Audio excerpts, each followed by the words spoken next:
மறையிறீங்க, காலியா வாங்க.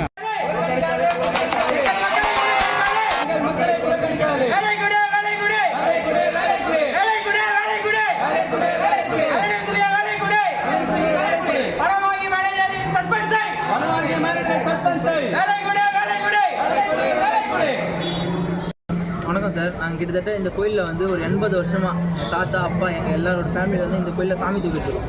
ஒரு 80 வருஷமாக நாங்கள் தூக்கிட்டு இருக்கோம். எங்கள் ஜென்ரேஷன் வந்த பிறகு இந்த கோயிலில் நாங்கள் வேலை கேட்டோம். இது வரைக்கும் எங்களுக்கு யாருக்கும் எந்த வேலை தரல. இருந்தாலும் நாங்கள் அப்பீல் பண்ணிகிட்டே இருந்தோம். ஒரு ஒன்றுக்கு லெட்டர் போட்டுகிட்டே இருந்தோம். கிட்டத்தட்ட நம்ம ஒரு 2025 7ஆம் மாதம் 17ஆம் தேதி வந்து நம்ம கோயிலில் வந்து சின்ன பையன் இவனும் இன்னொரு பையனும் கோயில் உள்ள போயிருக்காங்க. பிரவீன் என்ற நபர் வந்து அவனை ஜாதி ரீதியாக வெளியே போடான்னு சொன்னார். நீங்களாம் இதுக்குள்ளே வரக்கூடாது, நான் கூட்டினார் ஆள் மட்டும் தான் இந்த பக்கம் வரணும், சிவன் சிலைக்காக வரணும் அப்படின்னு சொன்னார். நாங்கள் என்ன பண்ணோம், எங்கள் சங்கத்தில் எல்லாருமே பேசி 19ஆம் தேதி ஈவோ கிட்ட லெட்டர் எடுத்து அந்த பையனை வெளியே அமிச்சார்.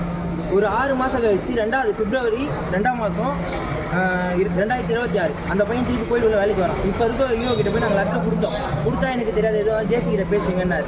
நாங்கள் டெய்லியும் வந்து அவர்கிட்ட சொல்லிட்டே இருந்தோம், சார் லெட்டர் கொடுத்துருங்க சார், என்ன சார் கேளுங்க. இன்னைக்கு வந்து நாங்கள் கேட்டோம், என்ன சார் அவன் எப்படி சார் வேலைக்கு வந்தான்னு கேட்டதுக்கு 6 மாதமாக அவனை ஜேசி வந்து என்கொயரி பண்ணி இந்த கோயிலுக்கு வேலைக்கு அமிச்சாங்க அப்படின்னு அவர் சொல்கிறாரு. ஆனால் பெட்டிஷன் போட்டது நாங்கள் ஒரு 70 பேர் சைன் போட்டு கொடுத்துருக்கோம். ஆனால் எங்களை ஒருத்தரை கூட கூப்பிடல. ஆனால் அந்த பையனை உள்ள வேலை செஞ்சுட்டு இருக்கான், இன்னைக்கும் வேலை செஞ்சுட்டு இருக்கான். அதே மாதிரி அவன் வந்து பொருள் ஆதாரத்தோடு கொடுத்தாங்க. ஃபோட்டோ காப்பி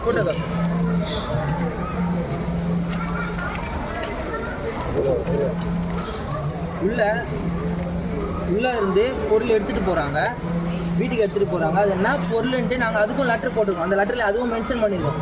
இது வரைக்கும் எங்களுக்கு அது என்ன பொருள் எடுத்துகிட்டு போனாங்கன்னு சொல்ல, அவன் பேசுறதுக்கு எங்களுக்கு என்கொயரியும் தரல, எதுவுமே தரல. ஆனால் அவர் உள்ள இது வரைக்கும் கோயிலில் வேலை செஞ்சிருக்காங்க. ஈவோவை கேட்டால் காலையில் என்ன சொல்கிறாரு, எழுந்து போயிட்டார், நீங்கள் இப்போ எதுவும் ஜேசியில் போய் பேசிக்கிட்டு எழுந்து போயிட்டார், எங்களுக்கு எந்த ரெஸ்பான்ஸுமே தரல.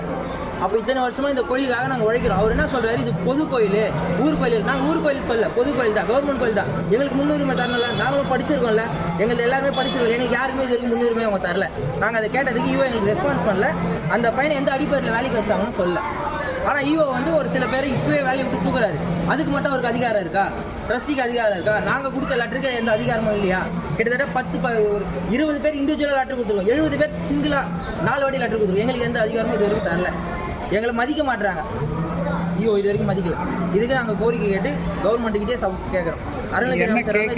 என்ன கேட்குறீங்க? எங்களுக்கு வந்து அவர் எங்களுக்கு பேசினார் சார். பேசினதுக்கு அவனை வெளியே அனுப்பல, என்கொயரியும் பண்ணலை. ஏன் இந்த மாதிரி பண்ணுறாங்க? காசு வாங்கிட்டு இவங்க லஞ்சம் வாங்கிட்டு அவன் உள்ளே வச்சிருக்காங்களா? ஜேசியோட மேனேஜர் லஞ்சம் வாங்கிட்டு அவர் உள்ளே வச்சிருக்காங்களா? இப்போ நாங்கள் லஞ்சம் கொடுத்தா அவனை வெளியே அனுப்புவாங்களா? எங்களில் ஏன் யாருக்கும் வேலை தர? ஜாதி ரீதியாக அப்போ நீங்கள் வேலை தர மாட்டீங்களா எங்களுக்கு? நாங்கள் எல்லாருமே எஸ்சின்றதுனால எங்கள் யாருக்கும் கோயிலில் வேலை தர மாட்டீங்களான்னு நாங்கள் கேட்குறோம். அவர் என்ன சொல்கிறார், வேக்கண்ட் இருந்தால் கூப்பிடுவேன். அப்போ அந்த பையனை எந்த இதில் நீ வேக்கண்ட் ரூம்லேயே உள்ளே விட்டேன்.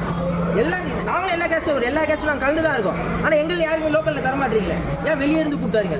எங்களுக்கு அந்த இது கொடுங்க, இந்த மாதிரி இந்த வேக்கண்ட் இருக்குது, இது இந்த தகுதி இருக்குன்னு சொல்லுங்கள். நாங்கள் அதுக்கேற்ற இது மாதிரி நாங்கள் ஆள் கொடுக்குறோம். இது வரைக்கும் எங்களுக்கு எந்த இன்ஃபர்மேஷனும் தரல. ஆனால் கோயிலில் ஆள் வேலை வச்சுட்டு இருக்காங்க.